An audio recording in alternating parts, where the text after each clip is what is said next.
Meu nome é Luiz Chaimovics, tá? Eu vou apresentar para vocês esse mini curso sobre inteligência artificial para jogos, tá? Eu vou falar direitinho aqui, mas é parte de uma disciplina que a gente tem aqui no departamento que chama Desenvolvimento de Jogos Digitais, tá? Na disciplina, normalmente a gente cobre uma gama maior de assuntos, né, do processo todo, desenvolvimento, etc.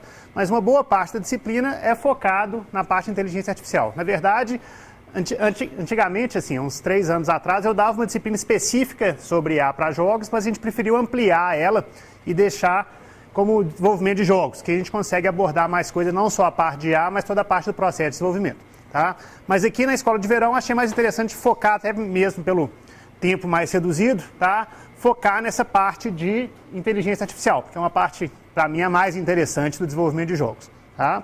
Então, antes de começar para valer, só me apresentar direitinho, tá? Sou professor aqui do Departamento de Computação há mais ou menos uns 6 anos, tá? Eu fiz minha graduação aqui, fiz meu mestrado aqui, doutorado também, tá? O doutorado eu fiz parte dele fora, no doutorado sanduíche, onde eu fui para a Universidade da Pensilvânia. E depois eu voltei lá para a Universidade da Pensilvânia, onde eu fiz um pós-doutorado, tá? Só que tanto meu doutorado quanto o pós-doutorado foi na área de robótica, né? Aí vocês perguntam, pô, o cara, por que ele está trabalhando com jogos, então, se ele foi trabalhar, se o doutorado dele, pós-doutorado, tudo em robótica, tá? Na verdade, eu sempre trabalhei com a parte mais computacional da robótica, né? A parte de inteligência artificial. E quando eu voltei, tá? Quando eu voltei do meu pós-doutorado, mais ou menos em 2005, estava começando alguns projetos de jogos aqui, que depois eu vou falar para vocês, tá? E eu comecei a estudar a parte de IA para os jogos e vi que é muito semelhante à parte de IA que a gente usa na robótica, tá? Da mesma forma que você tem que movimentar um robô, falar para um robô, você vai do ponto tal até o ponto tal, ou da mesma forma que você tem que ter algoritmos de tomada de decisão para o robô decidir o que vai fazer, funcionar de forma autônoma, etc., são bem semelhantes aos que são usados em jogos. Tá? A grande vantagem é que nos jogos, como você está no ambiente virtual, tá, é muito mais fácil de você lidar com os algoritmos. Tá? Então, a partir daí eu comecei a trabalhar e tenho trabalhado bastante nas duas áreas, tá? Tanto na parte de jogos, né, quanto na parte de robótica. Então, minhas principais linhas de pesquisa são nessas duas áreas. Tá? Então, especificamente na parte de jogos, tá? Eu tenho então essa disciplina de desenvolvimento de jogos desde 2005. Né? Antes era especificamente uma disciplina chamada IA para jogos, mas depois a gente preferiu transformar em desenvolvimento de jogos. Eu normalmente dou essa disciplina junto com o professor Renato Ferreira, que trabalha comigo nessa área, tá? Um dos professores que trabalha nessa área, ele mais para a parte de computação gráfica, sistemas, e a gente então divide essa disciplina. Tá? Teve o projeto Estrada Real, que depois eu vou contar para vocês, que foi onde as coisas começaram, tá? Então eu fui coordenador técnico e tenho participado bastante do SB Games. A SB Games é o principal simpósio brasileiro na área de jogos, tá? O simpósio da SBC, tá? Da Comissão Especial de Jogos da SBC. Em 2008 nós organizamos o SB Games aqui em Belo Horizonte, tá? Foi organizado em parceria pela UFMG e pela PUC. Fisicamente ele aconteceu na PUC. Tá? Mas eu, junto com a Rosilane, a gente organizou o congresso. Depois, em 2009, eu fui coordenador do comitê de programa e por aí vai. Tá? E tem trabalhado com orientação de alunos nessa área. Tá? Então, tanto trabalho de iniciação científica, mestrado, doutorado ainda não tem não, mas tem alunos de mestrado que estão desenvolvendo trabalhos, tá? Projetos de fim de curso, etc. Tá? Então, temos trabalhado bastante nessa área. E antes de começar, um pouco o sumário do nosso curso, tá? Vou falar uma introdução breve sobre o que é IA para jogos, sobre os agentes, etc. E vou focar em 2 tópicos principais que são acabam sendo os principais tópicos da parte de inteligência artificial, que é a parte de movimentação, tá? Ou seja, como é que você movimenta os personagens no seu cenário, tá? E a parte de comportamento, ou mais especificamente de tomar as decisões, tá? Como é que você faz seus agentes tomarem decisões no ambiente de jogo. Tá? Então eu vou tentar falar um pouquinho dessas 2 áreas nesses 2 dias e, por fim, falar um pouquinho dos projetos que a gente tem em andamento, alguns que a gente já terminou aqui no departamento, tá? Aqui nessa área, e outros que a gente que estão em andamento. Bom, antes de começar também um disclaimer, isso esqueci de pôr, o planejamento eu pretendo, tá? Ou seja, na aula de hoje, chegar até Pathfinding, eu acho que eu estou um pouco otimista demais, tá? Mas se não conseguir chegar até essa parte, a gente continua amanhã, tá? E na parte de amanhã, na tarde de amanhã, continuar o resto, tá? E para vocês não me processarem depois, tá? Tem um disclaimer aqui. Primeiro, eu vou tentar dar, então, como eu falei para vocês, parte de um curso de 60 horas, normalmente a gente gasta umas 20 horas, mais ou menos, com a IA para jogos durante o curso de desenvolvimento de jogos em 6. Tá? Então vamos ver como é que vai sair isso aí. Tá? E o outro disclaimer que eu sempre ponho é o seguinte: eu, apesar de ensinar jogos, não tenho jogado muitos jogos ultimamente. Tá? Então o pessoal volta e me pergunta, e IA daquele jogo? Eu falei, não conheço aquele jogo. Mas isso, também não conheço. Então, eu tento acompanhar dentro do possível, mas jogar mesmo, tá? Ultimamente só jogos casuais, tipo Hearts, né? Paciência, Bejeweled, umas coisas desse tipo. Tá? Jogos que vocês provavelmente não vão gostar muito. Mas já fui viciado em alguns jogos interessantes, tipo Doom, tá? Prince of Persia, mas a versão antiga, né? Aquela que rodava no XT e tudo mais, tá? E eu era do tempo que existia fliperama, não sei se algum de vocês já foi num fliperama, tá? De verdade, né? Que você colocava fichinha de chumbo, etc. Não é esse que tem hoje, Hot Zone, essas coisas, não, tá? Mas, então, na minha época, como não tinha computadores, na minha época de adolescente, tá? Tava começando a surgir os computadores.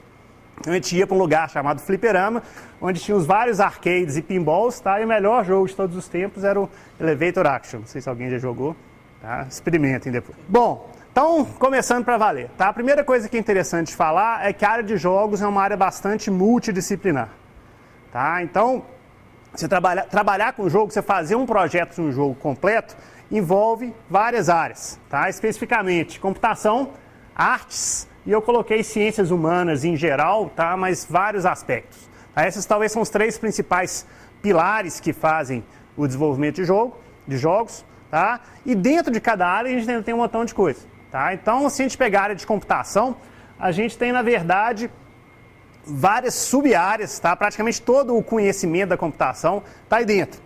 Tá? Então, é claro, computação gráfica e inteligência artificial, né, são as principais. Eu acho que todo mundo que pensa em jogo pensa logo em computação gráfica, a parte de IA. Tá?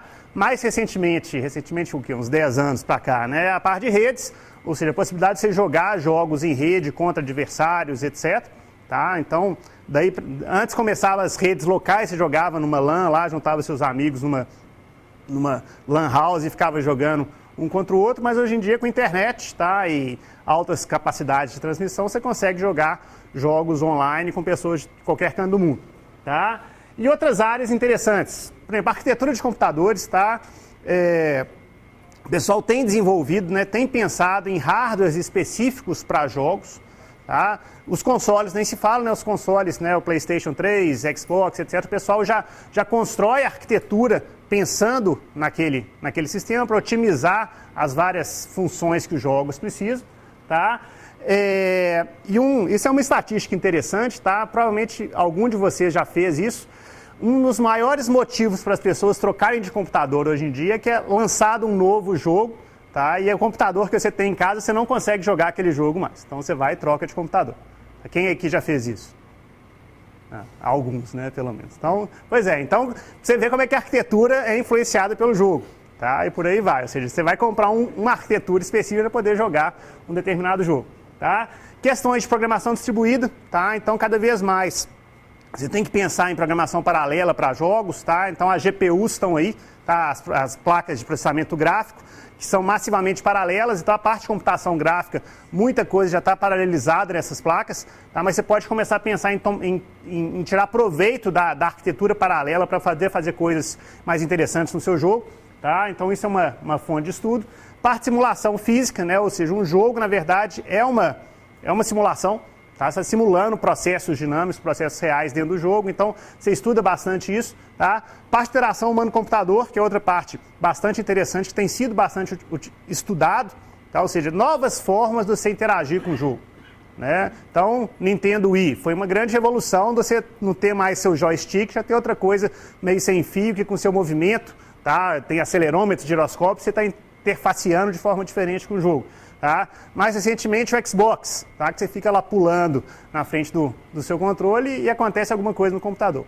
Tá? O pessoal ainda está tentando inventar algum jogo que seja interessante com o Xbox, tá? Mas com Xbox não, desculpa gente, o Kinect.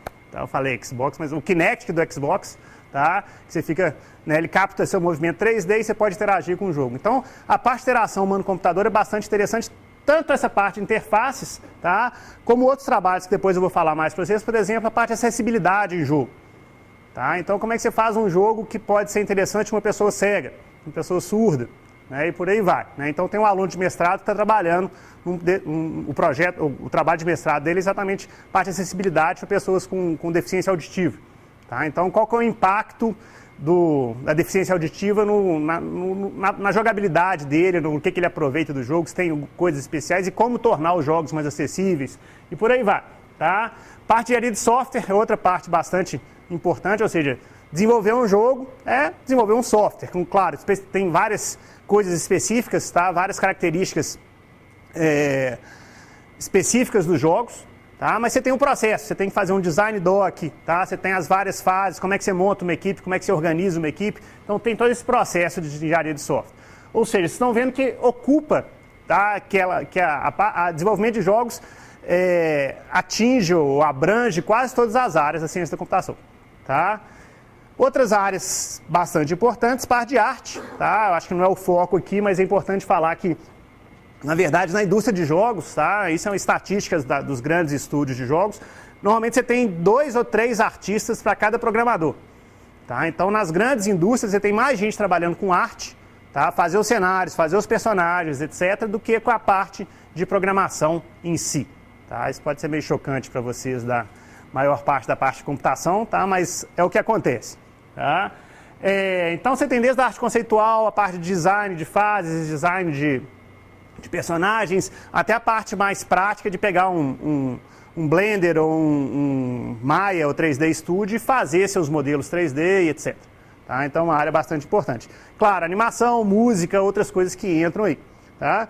E na área de ciências humanas, tá? Desde a parte, vamos falar assim, do roteiro, né? Ou seja, cada vez mais os jogos estão, dependendo do jogo, é claro, tá? Mas igual o filme, você tem que ter um roteiro. Tá? O jogo vai se desenrolar durante várias horas, ou dias, ou meses, e etc. Você tem que manter o jogador conectado lá, tem que ter um começo, meio, fim, tem que ter um enredo, né? Principalmente jogo de aventura ou RPG, que você tem que ficar vidrado no jogo lá. Tá? Então, cada vez mais você precisa de gente da área de roteiro, de narrativa, psicologia, entender o que o jogador quer, como é que funciona, o que vai ser mais interessante, o que não vai. Tá? E tem muitas das coisas também do impacto pós-jogo, tá? Ou seja, depois que um jogo está pronto, como é que ele influencia a sociedade, por exemplo?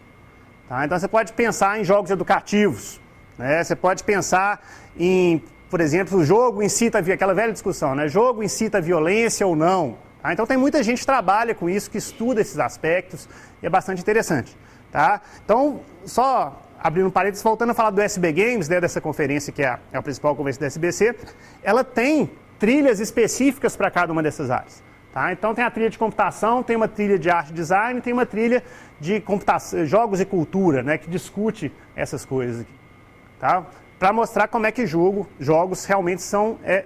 a área de jogos é uma área multidisciplinar. Ok, gente? Dúvidas até aí? Tranquilo? Então vamos lá. Né? E inteligência artificial? O que é inteligência artificial? Tá? Então, de cara um robozinho, né? R2-D2, C3PO. Por que isso? Porque você falar que você trabalha com inteligência artificial é uma coisa ainda... Você precisa de especificar mais, tá? Porque a inteligência artificial é uma área muito, muito grande. Tá? Talvez já tenham tido outros mini-cursos aqui com nomes diferentes, tá? Mas abrangeram coisas de computação natural. Né? Então, não sei se a Gisele falou sobre computação, sobre inteligência artificial. A Gisele, por exemplo, falou sobre computação natural. Tá? É uma sub-área da inteligência artificial. O Adriano falou de aprendizado. Eu estou chutando se o pessoal falou ou não, tá? Mas imagino que tenham tido esses mini-cursos aí. Tá? Aprendizado de máquina é uma área de inteligência artificial. Então, a inteligência artificial abrange muita coisa. Né? Então, pus alguns exemplos aqui, começando com a robótica. Tá? Tem a parte mais formal da inteligência artificial, né? Então a parte de lógica, né? Foi onde, na verdade, a inteligência artificial começou, com a IA que a gente chama de IA simbólica. Tá? Então o pessoal manipulava, né? Tinha muita parte lógica, parte matemática, você manipulava símbolos para você tentar tirar conclusões. Então você expressa seu conhecimento através de proposições lógicas e fazendo inferência em cima disso você consegue tirar diversas conclusões, provar teoremas e fazer coisas desse tipo. Tá? Uma área, né, então, mais relacionada com a computação natural, uma área mais relacionada com a computação natural, tá, que é, por exemplo, redes neurais. Então, é uma técnica de inteligência artificial que tenta simular o funcionamento do cérebro humano. Tá? Então, como é que você... Da mesma forma que no nosso cérebro tem sinapses que conectam, não conectam e etc. Você simula isso através de uma rede neural que você pode usar para diversos problemas de classificação, entre outros. Tá? Então, mais uma área da IA. Né? Uma outra área interessante, por exemplo, sistemas de recomendação. Né? Não sei se vocês tiveram alguma palestra sobre sistemas de recomendação ou não, tá? Mas é uma área que usa bastante inteligência artificial, aprendizado de máquina, etc. Né? Então eu entro lá na página da Amazon, ele me mostra, né, quais são as sugestões para eu poder comprar baseado no que eu comprei recentemente. Tá? Então tem livros de jogos, livros de viagem, etc. Tá? Então o que? O sistema está aprendendo de acordo com o que você faz. O que mais? Isso aí é outra área interessante, os chatterbots. Não sei se já trombaram com algum chatterbot na internet. Tá? São o quê? Personagens virtuais ali, avatares, etc., que conversam com você, né? Ou teclam com você num determinado site. Então ali é um site de uma indústria, tá? Você pode conversar com a Red ali, que é aquela personagem, sobre a indústria. Ela te responde, assim, eu posso perguntar para ela como é que você chama, né? O que a indústria faz, e ela vai conversando com você, tá? Se você tenta fugir demais do assunto, ela, né? Se eu pergunto o telefone dela, ela fala, não, vamos voltar a falar aqui da nossa indústria, não sei o quê, e etc., tá? Mas é um personagem feito para isso. E cada vez mais estão aparecendo chatterbots. Isso em jogo aparece bastante. Tá? Ou seja, um personagem virtual num jogo talvez vai ter que conversar com você. Tá? Ele vai fazer o papel de como se fosse um personagem real. Eu vou chegar lá daqui a pouquinho, mas o sonho é você estar jogando ao lado de um personagem, tá? E você não conseguir distinguir se ele é uma pessoa que está online, né, do outro lado do mundo, ou se é um bot, tá? Um NPC, igual nós vamos falar por aí.